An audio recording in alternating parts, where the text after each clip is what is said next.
Assalamualaikum warahmatullahi wabarakatuh. Alhamdulillahilladzi hadana li hadza wa ma kunna linahtadiya laula an hadanallah.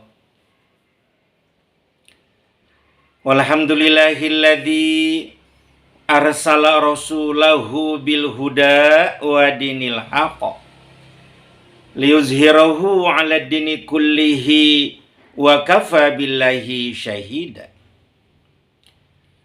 Walhamdulillahilladzi an'ama 'alaina bi ni'matil imani wal islam wa innal hamdalillah nahmaduhu wa nasta'inuhu wa nastaghfiruhu wa natubu ilaihi wa nastahdi wa na'udzu billahi min syururi anfusina wa min sayyiati a'malina may yahdillahu fala mudhillalah wa may yudlil fala hadiyalah.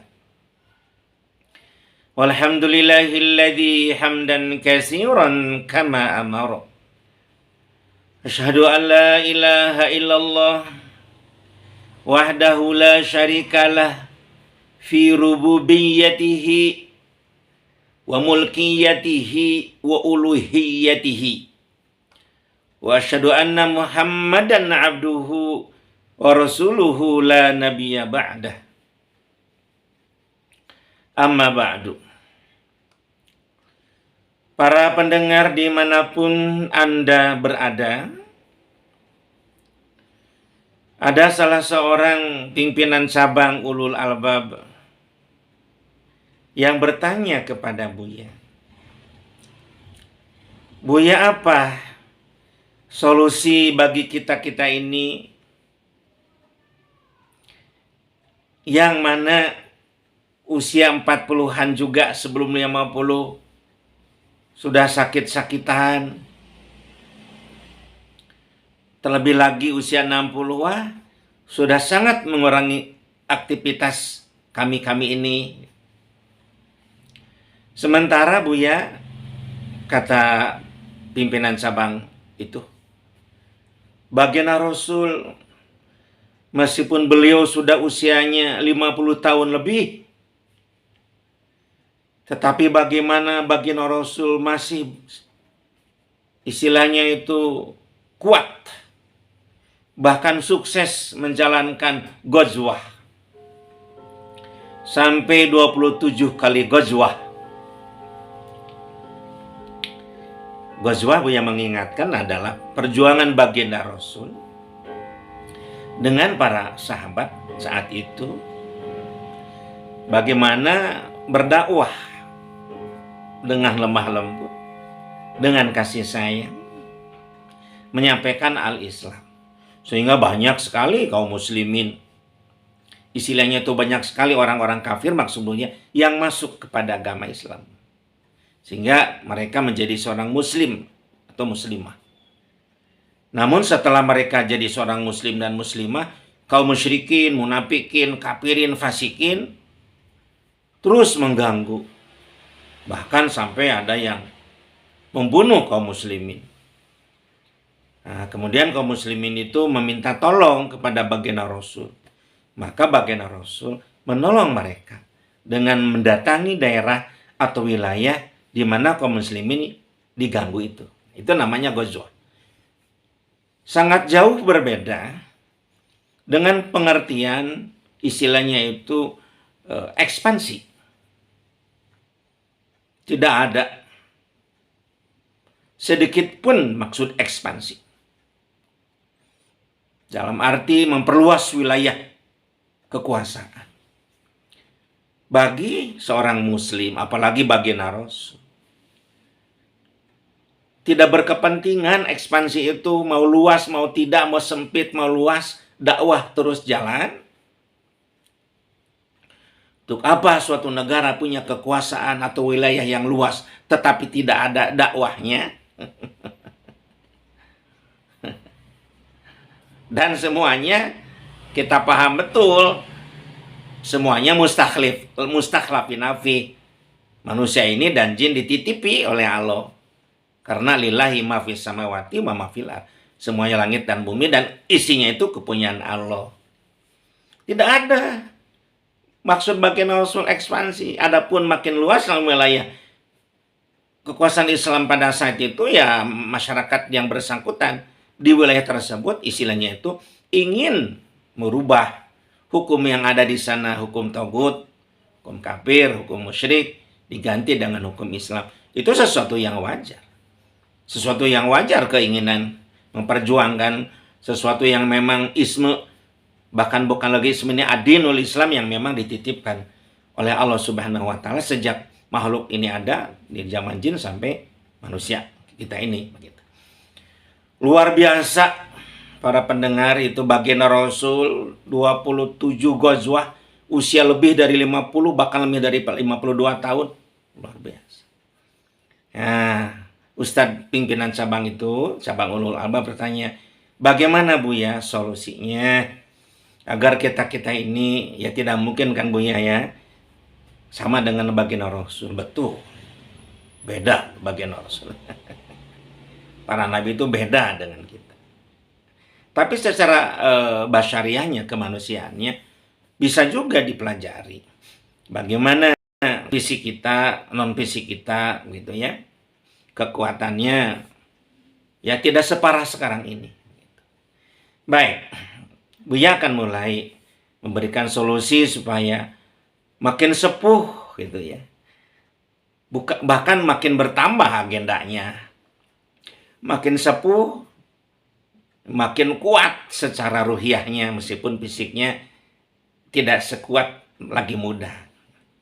Baik, para pendengar dimanapun Anda berada, kita berbicara kita nih, sebetulnya secara garis besar kita ini, ya dalam diri kita ini, hidup kita ini, ada dua bagian. Apa itu Buya? Bagian jasmani dan bagian rohani. Bagian jasmani dan bagian rohani. Bagian jasmani tidak lain dan tidak bukan adalah tubuh yang Allah titipkan kepada kita. Tubuh. Sedangkan bagian rohani bercabang dua. Cabang pertama yang disebut dengan unsur aqliyah. Sedangkan unsur yang kedua disebut unsur qalbiyah. Nah, gitu. Ya. Jangan lupa tentang kita ini.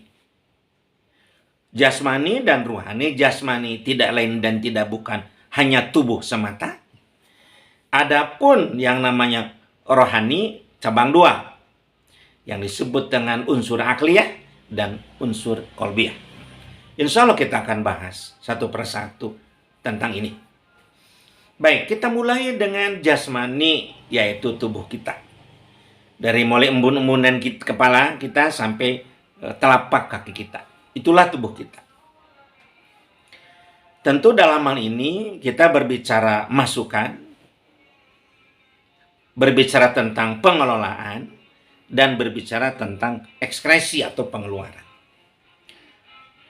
Tubuh kita ini perlu dimasuki, ya tentu dengan makanan dan minuman.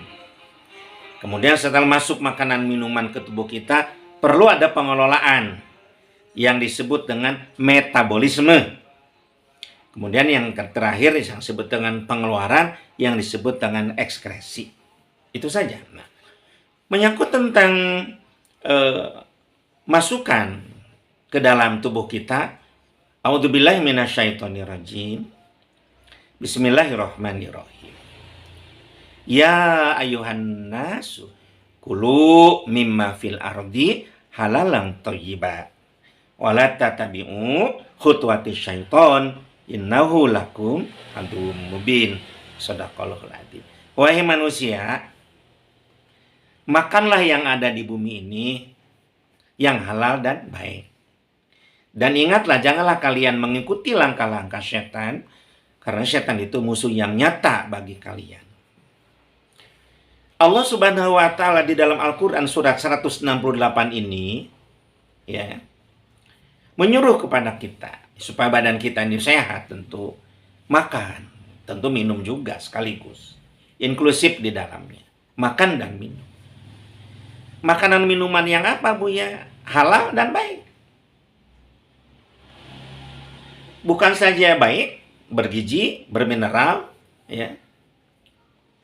Berbagai banyak vitamin di dalamnya dan juga halal. Ini perlu diperhatikan. Bukan saja kita menyangkut baiknya, tetapi halalnya.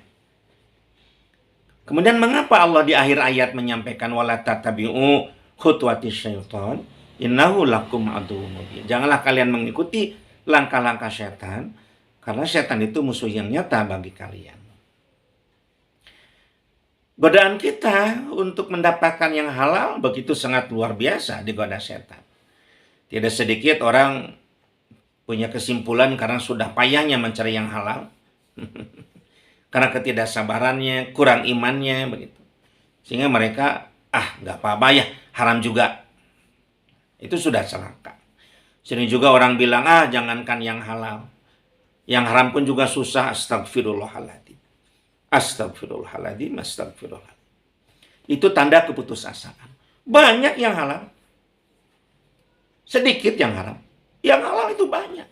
Maka caranya, pertama caranya harus dengan cara yang baik. Sesuai dengan ajaran Islam. Kemudian juga jenisnya yang diharamkan oleh ajaran Islam. Itu yang halal. Yang baik tentu yang bergizi. Yang godaan setan itu selalu mengikuti kepada kita. Kemudian juga menghadang kita agar kita makanannya tidak halal dan tidak baik. Ada juga godaan setan supaya makanan kita tidak baik. Misalkan ya, menyangkut tentang itu. Itu kan daging itu banyak gizinya dan lain sebagainya. Makan sajalah sebanyak-banyaknya. Dan ujung-ujungnya kalau makan yang halal tetapi sebanyak-banyaknya menjadi tidak baik karena faktor israf, tidak berlebihan. Nah, Al-Baqarah 168 mengajarkan kepada kita mencari rezeki dengan cara yang halal, jenisnya juga yang halal. Kemudian dijaga harus makanan kita adalah makanan yang baik, halalan thayyibah. Kemudian para pendengar dimanapun Anda berada, berbicara juga tentang makanan di sini di dalam surat Al-A'raf ayat ke-31 Allah Subhanahu wa taala berfirman, A'udzubillahi minasyaitonirrajim, bismillahirrahmanirrahim. Wa kulu washrabu wa la tusrifu innallaha yuhibbul musrifin. Wa kulu washrabu wa la tusrifu innallaha la yuhibbul musrifin. Makanlah oleh kalian, atau makanlah kalian, minumlah kalian. Wa la tusrifu innallaha la yuhibbul musrifin. Dan janganlah kalian berlebih. Sesungguhnya Allah innahu la yuhibbul musrifin. Allah tidak senang kepada orang yang berbuat berlebihan. Nah, jadi bukan saja halal dan haramnya, bukan saja baik dan tidaknya, dan juga berlebihan atau tidak. Kita jangan berlebihan. Karena dengan berlebihan itu Allah tidak senang. Kenapa tidak disenangi Allah? Karena dengan berlebihan itu menjadikan kita justru bukan sehat, tetapi menjadi sakit. Nah, dan berbicara tentang berlebihan di sini, biasanya kan selama ini jangan terlalu banyak makannya. Itu berlebihan, jadi tidak sehat. Jangan terlalu banyak makan manis-manis. Berlebihan makan manis-manis nanti diabetes. Jangan berlebihan makan asin juga. Kalau asinnya makan asinan yang terlalu banyak, maka menimbulkan hipertensi gitu. Kita lupa bahwa yang dimaksud oleh Al-Quran tentang berlebihan itu dalam pengertian terlalu banyak di satu sisi. Di sisi lain juga termasuk berlebihan terlalu sedikit. Itu termasuk berlebihan. Ya. Kita misalkan saking tidak maunya hipertensi, nggak pernah kita makan garam. Ujung-ujungnya, ya darah rendah. Di mana darah rendah itu, menurut pengalaman testimoni orang-orang yang sudah mengalaminya, lebih sakit daripada darah tinggi. Atau sebaliknya, orang begitu, takut nih, makan yang manis-manis, gula, kemudian dia tidak pernah makan yang manis-manis, timbul penyakit lain, ya, ginjal, kemudian kurang darah, kurang energi, ujung-ujungnya lemas,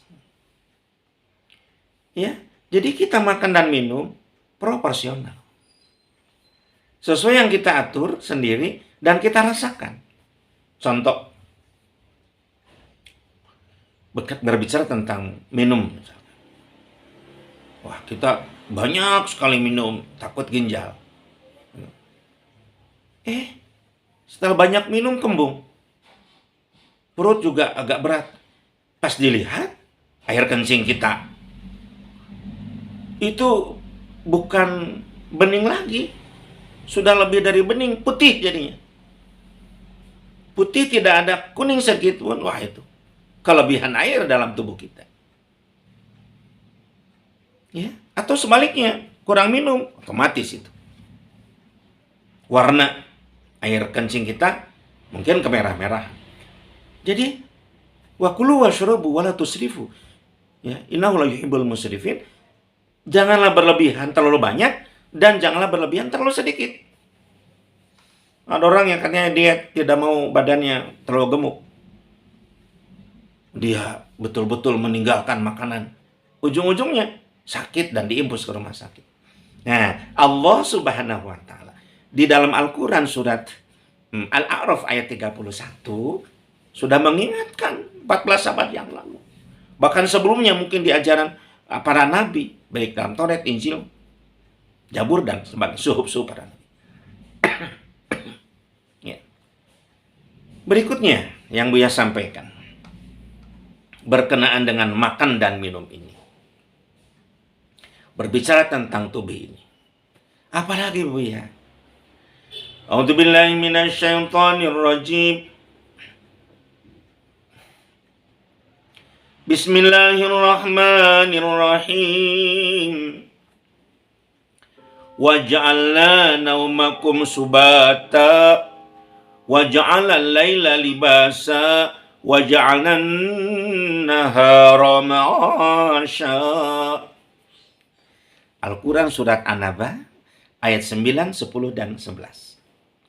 Wa ja'alna naumakum subata, dan kami Allah menjadikan tidurmu, ya, untuk istirahat. Wa ja'alna naumakum subata. Nah, jadi untuk kesehatan tubuh ini juga bukan saja makanan dan minuman, istirahat yang cukup. Tidak boleh terlalu diporsir aktivitas kita. Sayangi badan kita, tubuh kita. Wa ja'alna al-laila libasa, dan kami menjadikan malam itu sebagai pakaian. Lebih jauhnya, lebih detail, selimut, supaya kita betul-betul bisa full istirahat. Maka baginda Rasul menyarankan tidur awal dan bangun awal. Apalagi Buya? Wa ja'alna nahara ma'asha, dan kami Allah menjadikan siang sebagai ma'isyah, untuk beraktivitas. Kemudian dalam ma'asya itu juga terkandung, ya, inklusif di dalamnya mengolah tubuh kita. Mengolah tubuh kita dalam pengertian berolahraga, terkandung di dalam ma'asya. Wajalan nahara ma'asya, olahraga. Jangan dibiarkan badan kita lemas, dilatih. Banyak olahraga zaman sekarang. Melatih kepala, melatih badan, melatih tangan, melatih kaki. Ya. Itulah menyangkut tentang istilahnya itu urusan mengurus tubuh. Itu yang dilakukan oleh baginda Rasul. Kemudian berikutnya Buya sampaikan berkenaan dengan pengelolaan tubuh kita ini. A'udzubillahi minasyaitonirrajim. Bismillahirrahmanirrahim. Wala tulqu biaidikum ila tahlukah wa ahsinu innallaha yuhibbul muhsinin. Shadaqallahul adzim. Wala tulqu biaidikum ila tahlukah. Janganlah kalian menjerumuskan diri kalian kepada jurang keruksakan, kecelakaan. Apa yang dimaksud ayat ini berkenaan dengan mengurus tubuh kita ini? Yang dimaksud oleh ayat itu, jangan sampai kita mengkonsumsi baik makanan atau minuman yang akan merusak tubuh kita. Janganlah kita mengkonsumsi makanan atau minuman yang akan merusak tubuh kita. Hati-hati. Untuk remaja-remaja sebelum kuliah, sebaiknya tidak merokok dulu. Memang tidak diharamkan dalam Islam, tapi makruh. Tetapi menjadi haram jika badan kita belum siap menerima nikotin, ujung-ujungnya kita sakit paru-paru. Itu sudah tahluku ila tahluka. Artinya, wala tuluku biaidikum ila tahluka. Jadi sudah tuluku biaidikum ila tahluka. Bagi para bapak yang sudah istilahnya itu biasa merokok, jangan berlebihan. Kalau kita merokok termasuk berlebih, imbangi dengan olahraga untuk mengeluarkan nikotin. Imbangi dengan makanan-makanan sehat yang menyeimbangkan buruknya nikotin dengan vitamin yang kita makan minum.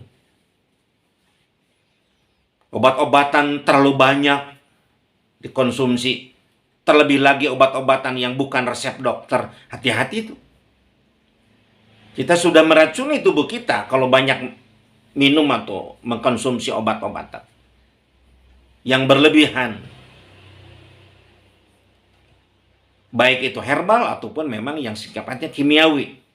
Sama saja kalau berlebihan, meskipun herbal, rusak juga tubuh kita. Allah sudah mengingatkan. Wala tulqu biaidikum ilah tahlukan. Wa ahsinu, berbuat baiklah. Cobalah kurangi merokok. Bagian itu berbuat baik. Cobalah kurangi ketergantungan kita kepada obat-obat. Pusing sedikit, minum obat. Sakit kepala sedikit, obat. Obat. Racun. Kasihan tubuh kita menjadi, atau lambung kita menjadi tong sampah. Hati-hati. Sayangi. Siapa lagi yang bukan kita yang menyayangi selain kita sendiri yang Allah titipkan tubuh kita kepada kita. Innallaha yuhibbul muhsinin, sesungguhnya Allah senang sekali kepada orang-orang yang berbuat kebaikan, memperbaiki konsumsi kita tentang minuman dan makan. Sampai sejauh itu Allah mengatur untuk menjadikan kita sehat. Makanya pantas baginda Rasul usia 50 tahun lebih masih bisa berghazwah, naik kuda dengan tangkas, naik unta dengan tangkas, memainkan pedang begitu luar biasa. Mata beliau yang begitu sangat tajam melihat musuh-musuh Allah. Bagaimana tangannya begitu kuat menahan serangan musuh, meloncat ke kuda dan onta dan sebagainya. Luar biasa itu. Ya. Untuk apa? Supaya menjadikan kita, tubuh kita kuat. Hal-hal yang tadi itu. Karena baginda Rasul dalam hadis riwayat Muslim bersabda, al-mu'minul qawiyyu, seorang mukmin yang kuat itu khairun. Itu lebih baik di pandangan Allah. Pada pandangan Allah. Wahabu ilallahi, dan Allah lebih mencintai. Wahabu ilallahil mu'minul dhaif. Ya. Begitu. dibandingkan dengan istilahnya itu mukmin yang lemah. Ya. Wa ahabbu ilallahi minal mu'mini dha'ifi. Lebih dicintai oleh Allah yang kuat dan lebih baik di sisi Allah orang yang kuat itu. Sehingga Allah lebih mencintai orang-orang yang kuat, mukmin yang kuat daripada orang yang mukmin yang lemah. Nah, itu tentang pengelolaan tubuh. Ada satu cara yang mungkin Buya ingatkan kalau yang pernah mendengar atau yang baru sama sekali mendengar, ini bisa menjadi poin yang bagus untuk menjaga tubuh kita selalu sehat.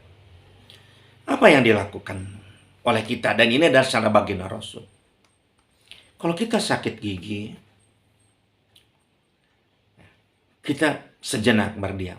Ya Allah, gitu ya. Dosa apa yang saya lakukan kemarin atau tadi pagi sehingga sore ini saya sakit gigi? Diingat. Oh iya ya Allah. Saya kemarin ternyata sore-sore setelah minum kopi di kafe dengan teman-teman. Tiba-tiba ada teman saat itu menawarkan jus. Saya langsung minum juga. Astagfirullahaladzim. Kata kita. Berarti saya sudah menganiaya gigi saya. Dari panas, langsung dijios dengan dingin. Saya rasakan kalau saya dalam posisi yang sangat panas. Kemudian langsung dengan air es, saya langsung sakit. Istighfar, astagfirullah.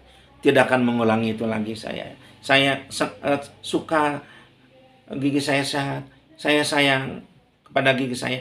Kemudian cepat telunjuk kita yang kanan masukkan ke baham kita dan dipegang. Dipegang gigi kita yang sakit itu sampai terasa denyutnya. Nah, denyutnya.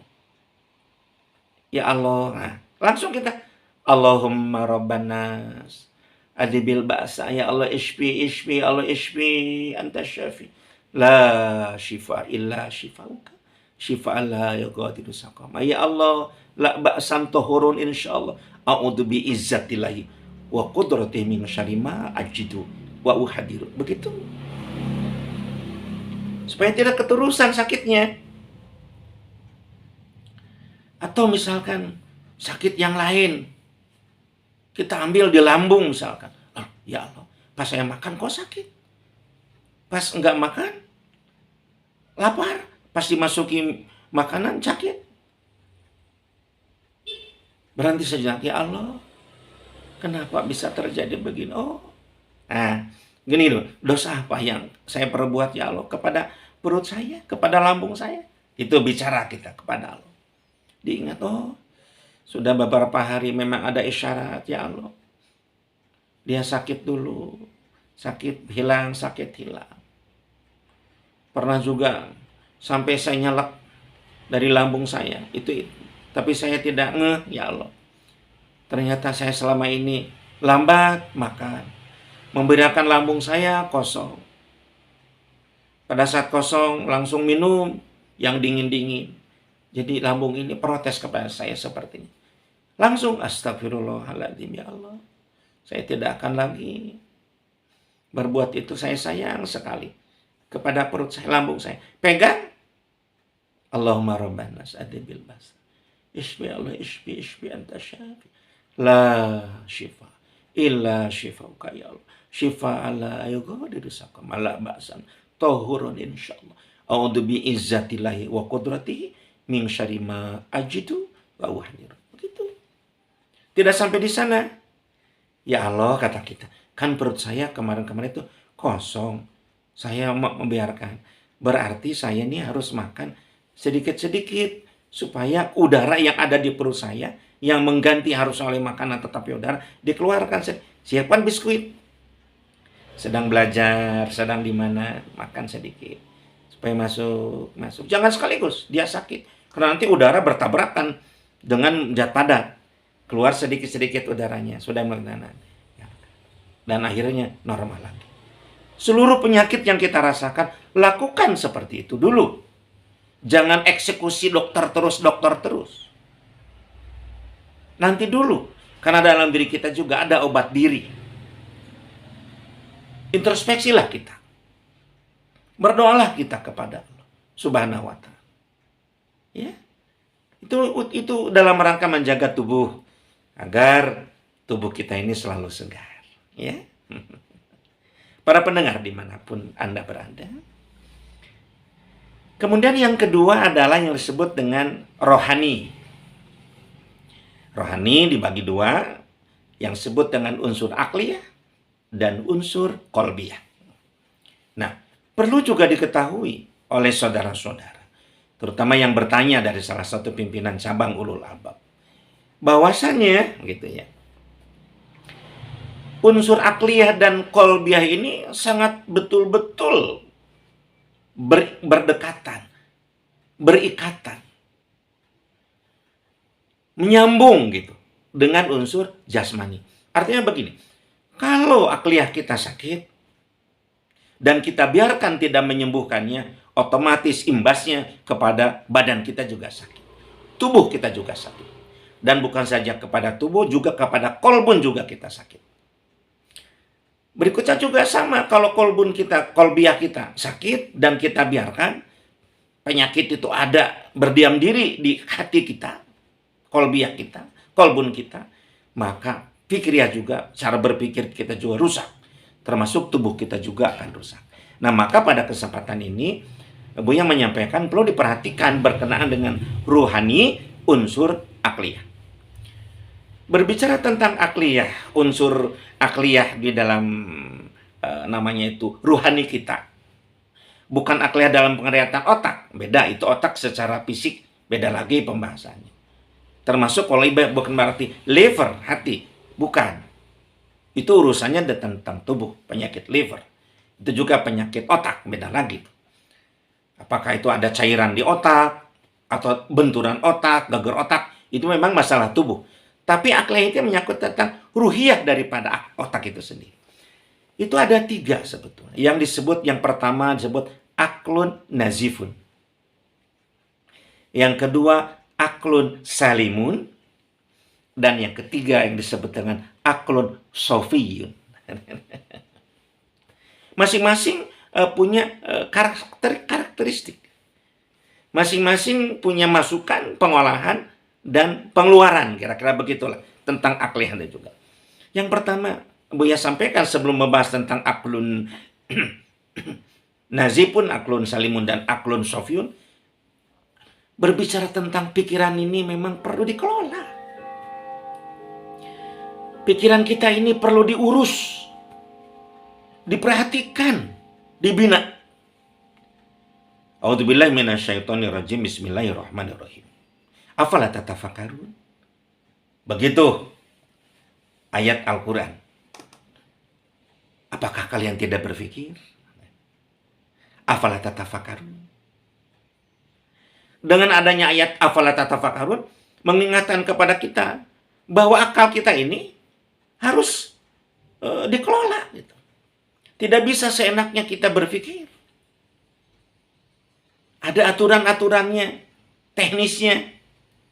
Sampai-sampai Allah nyampaikan la'allahum yatafakkarun, supaya mereka itu berpikir.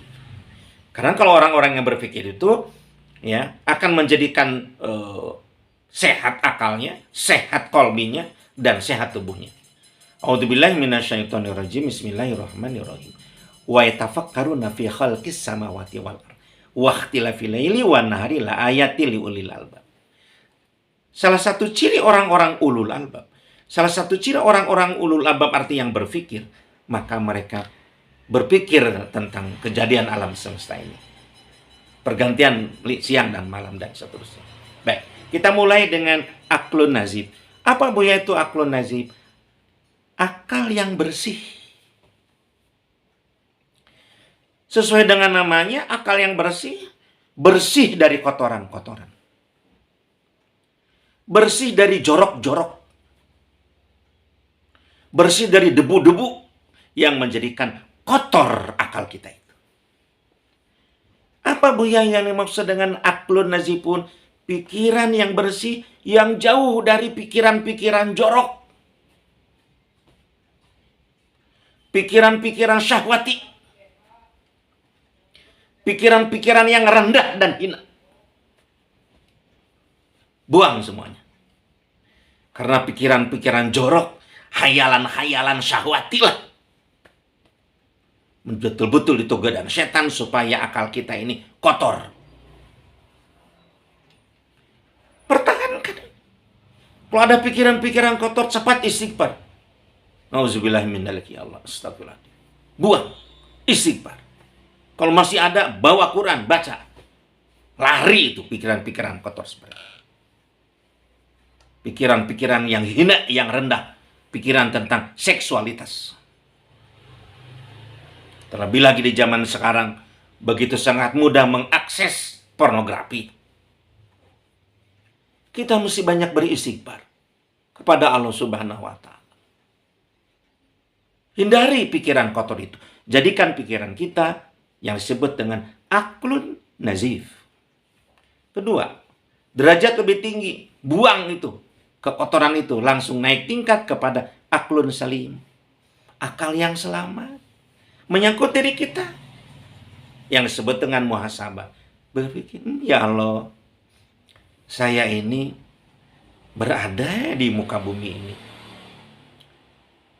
Sebelumnya ya Allah, aku di mana ya? Oh, menurut informasi itu dari para ulama di alam rahim.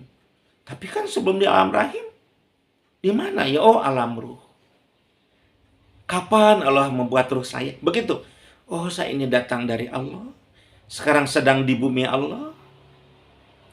Dan saya nanti akan pulang kepada Allah. Kullu nafsin dha'iqatul maut. Summa ilaina turja'un. Al-Ankabut ayat 57. Oh, saya akan pulang. Di sini cuma sebentar.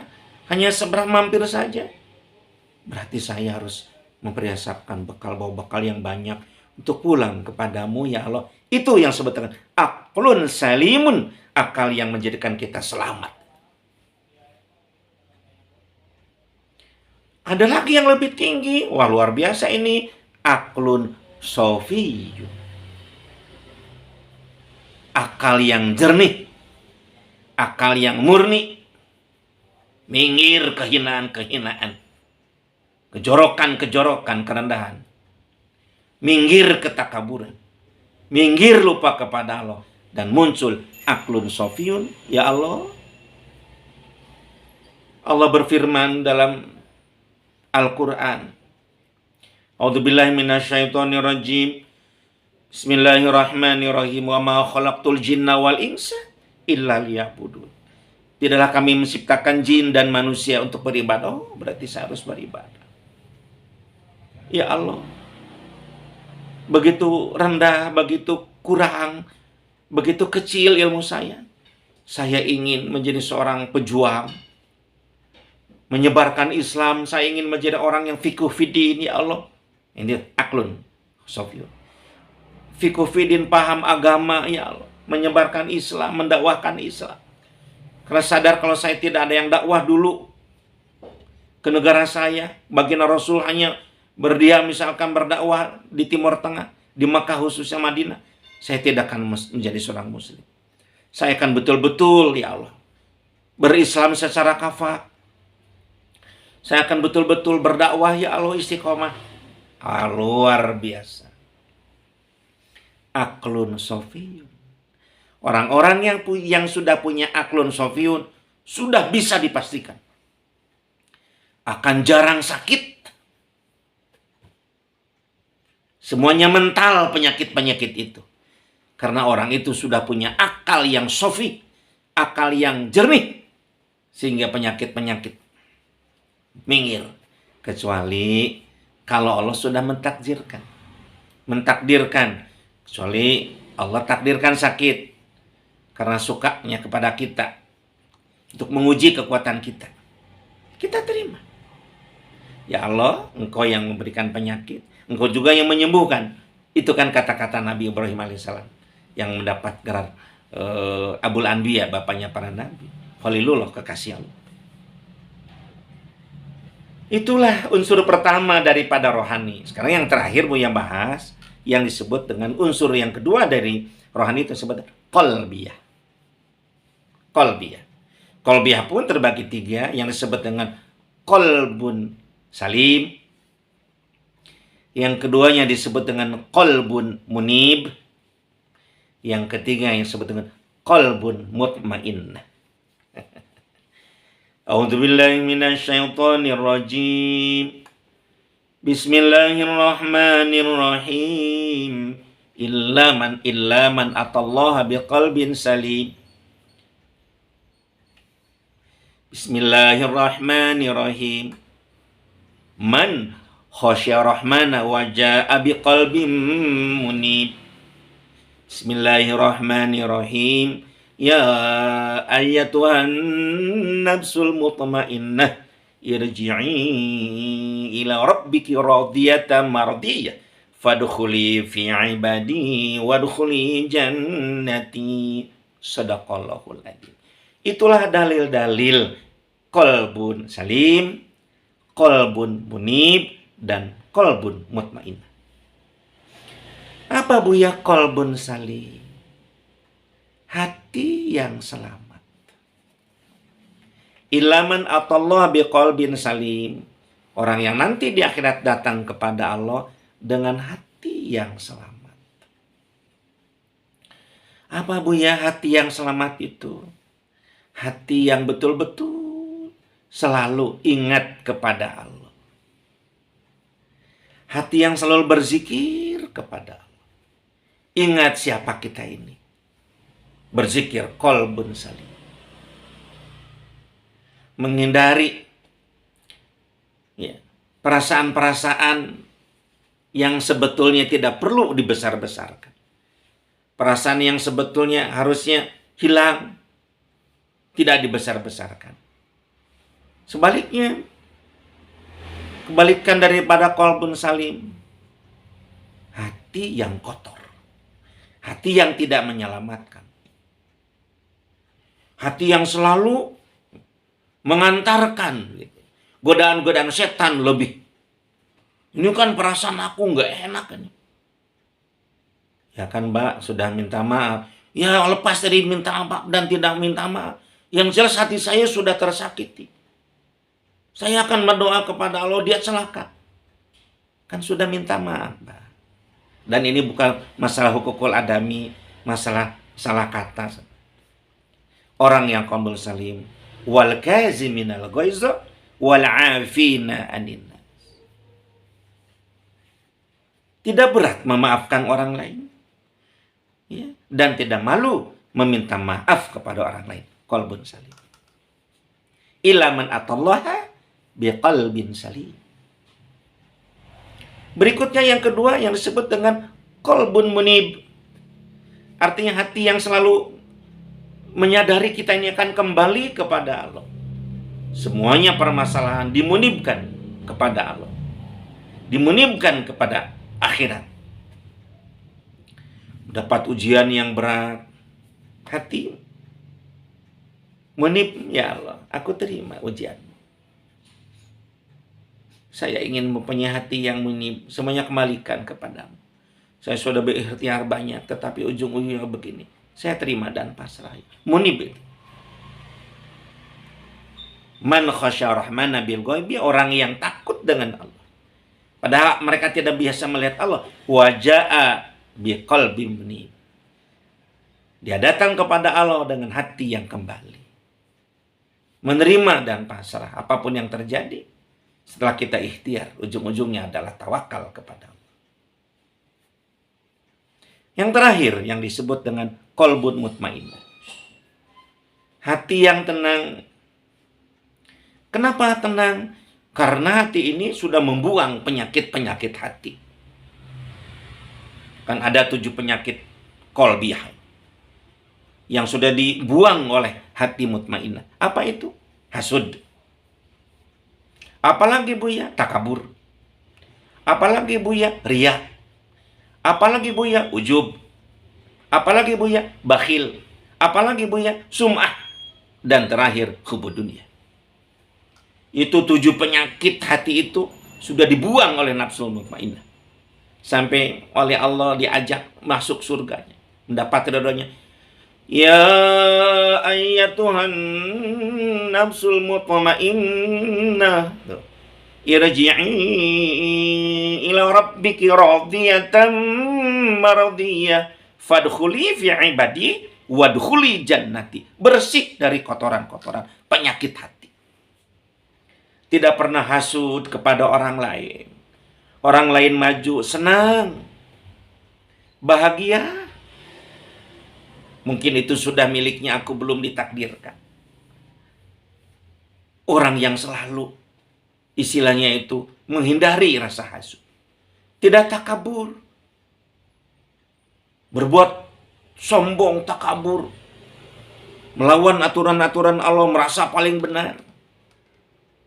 Tidak riya juga. Tidak ingin dipuji orang lah. Untuk apalah? Kelihatan orang, ya orang lihat saya ibadah nggak? Nggak apa-apa. Tapi jangan sampai kita memperlihatkan ibadah kita. Tidak ujub juga, tidak merasa diri kita yang paling baik.